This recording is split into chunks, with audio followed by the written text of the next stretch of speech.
tonight, take a look at these injuries on a 7-year-old boy. A Burmese woman who now lives in Indianapolis says the state's religious freedom law allows her to do this, discipline her child as she sees fit.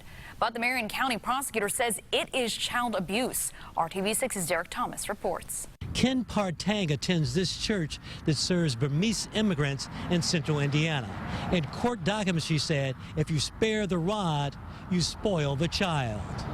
The 30-year-old Tang is charged with battery against a person less than 14 years old and neglect of a dependent. This is a photograph of the wounds on the back of her 7-year-old son that she allegedly administered with a plastic coat hanger. Tang's attorney filed a legal argument that the charges should be dismissed because of religious freedom. Prosecutor Terry Curry saw this coming.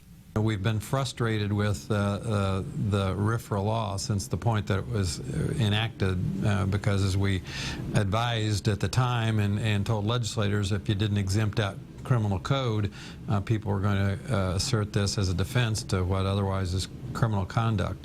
Tang's attorney Greg Bowes would not do an on-camera interview, but we talked to Burmese immigrant Reverend Ray Mung about cultural differences that may have given Tang the impression that what she was doing was not illegal.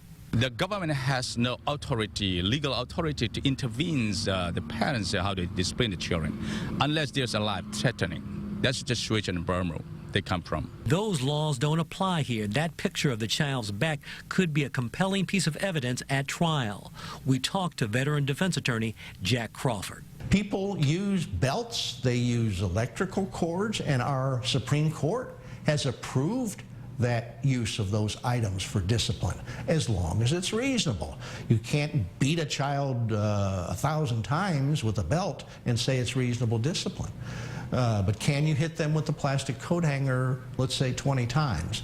I don't know. That's why we have juries. After Tang was arrested, she took parenting classes mandated by the juvenile court. She learned discipline methods other than physical punishment. Derek Thomas, RTV6.